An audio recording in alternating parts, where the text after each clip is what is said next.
మీకు ఒక స్క్రీన్‌షాట్ చూపిస్తా చూడండి పైన స్క్రీన్ మీద. సో, తనకు ఎప్పటినుంచో ఒక స్కిన్ డిసీజ్ ఉందనమాట. డాక్టర్స్ దగ్గరికెళ్ళింది. చాలా చెకప్స్ అవన్నీ అయిపోయి, చాలా వాడింది మందులు గూడా. తనకి స్కిన్ డిసీజ్ తగ్గలేదు. సో, కరుంగలి మాల యేసుకున్నాక "అన్నయ్య మీరిచ్చిన కరుంగలి మాల యేసుకున్నాక నాకిది క్యూర్ అయిపోయింది. చాలా హ్యాపీగున్నా" అని చెప్పింది. నాకు మస్తు అనిపించింది. ఇప్పుడు దీన్ని అడ్డం పెట్టుకొని నేను కరుంగలి మాల యేసుకుంటే స్కిన్ డిసీజ్ తగ్గిపోద్ది గదా! అది ఇది అని మార్కెటింగ్ చేశాననుకోండి, బొక్కలేస్తారు నన్ను. మీకు అర్థమవుతుందా?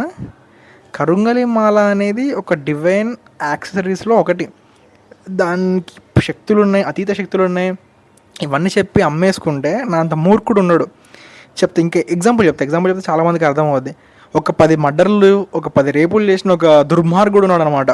ఆ దుర్మార్గుడు 1500, 2000 పెట్టేసి ఈ కరుంగలి మాల తీసుకొని నా మీద ఏ కేసు పడద్దని చెప్పుకొని అనుకుంటే ఈ కరుంగలి మాల పనిచేస్తుందా? అలా పనిచేస్తే ఇక దేవుడు ఎందుకు, కర్మ సిద్ధాంతం ఎందుకు? ఈ కరుంగలి మాల కానీ, రుద్రాక్ష మాలలు కానీ, ఇంకా మనం పూజా విధానాలు, ఇంకా చాలా అన్ని రకాల ప్రాసెస్ అన్నీ ఎందుకంటే మేనిఫెస్టేషన్ కోసం. మేనిఫెస్టేషన్ గురించి డీటెయిల్గా యూట్యూబ్లో వీడియో చేస్తా. ఈ లోపు ఒకసారి మీరు నెట్లో సెర్చ్ చేసి చూడండి మేనిఫెస్టేషన్ అంటే ఏంటని. అందరు వినే ఉంటారు. మనం ఏదైనా బలంగా మంచిగా కోరుకుంటే ఈ యూనివర్సు అది ఎక్కడున్నా సరే అది మీ కళ్ళ ముందు పెట్టేది. అది డబ్బు కానీ, పేరు ప్రఖ్యాతలు కానీ, ఒక మనిషిని కానీ. సో యూనివర్స్ ఇలా వర్క్ అవుతుంది. నువ్వు బలంగా ఏదైతే కోరుకుంటావో అదే జరిగి తీరుతుంది. ఇలాంటి మేనిఫెస్టేషన్కి కరుంగలి మాలలు కానీ ఇవన్నీ మన సాధనకి హెల్ప్ అవుతూ ఉంటాయి. ఫర్ ఎగ్జాంపుల్ మనం ఒక పెద్ద లాంగ్ వాల్ ఉందనుకోండి, పెద్ద గోడ దూకాలి. మనం పెద్ద స్టిక్ పట్టుకొచ్చి కర్ర పట్టుకొని వచ్చి దూకేసాం అనుకోండి, అక్కడ దూకింది ఎవరు? నువ్వా కర్రనా? మనమే దూకాం. మనకి హెల్ప్ చేసింది ఏంటి? కర్ర. అలానే కర్రకి క్రెడిట్ ఇవ్వం కదా. Simple logic. ఇక్కడ కరుంగలి మాల క్రెడిట్ కాదు, అది సాధన చేసిన నీకు క్రెడిట్ ఇవ్వాలి.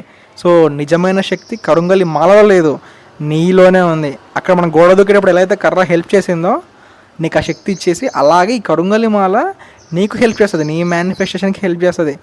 ఇలా ఎవరైతే సాధన చెయ్యాలి, లేదు మనకి ఏదైనా నెగిటివ్ ఎనర్జీ ఇలా ఉందనుకోండి, సో ఈ కరుంగలి మాల వేసుకుని మనకు ఒక ధైర్యం వస్తుంది. ఆహా ఇది దేవుడి దగ్గరది. మన బ్రెయిన్ ఆటోమేటిక్గా ప్రాసెస్ చేస్తుంది, నాకు ఒక ధైర్యాన్ని ఇస్తుంది. దీనికోసం ఇవి వేసుకోమని మన పెద్దవాళ్ళు చెప్తారు, మన ఇంట్లో వాళ్ళు కానీ ఎవరైనా. ఇంతకుముందు మనం చెప్పే ఉన్నాను, చిన్నపిల్లలకి చేతికి నల్లదారాలు కడుతూ ఉంటారు, కాలికి కానీ చేతికి కానీ. ఇంకా మరీ చిన్నపిల్లలకి అయితే బుగ్గన కాటుగా చుక్క పెడతారు, బొట్టు పెట్టేస్తారు. ఇవన్నీ ఎందుకు? ఇవన్నీ కూడా దిష్టి కోసమే. సో మనం పెద్దగా అవన్నీ పెట్టుకుంటే నవ్వుతారని చెప్పేసి, సో చాలా రకాల ప్రాసెస్ వచ్చేసి అలాంటి వాటిలో కరుంగలి మాల అనేది ఒకటి. సో జ్ఞానం తెలుసుకో, భక్తి ఉండాలి. భక్తి ఉండాలి. జ్ఞానం లేని భక్తి వేస్ట్ అన్నమాట. సో తెలుసుకో.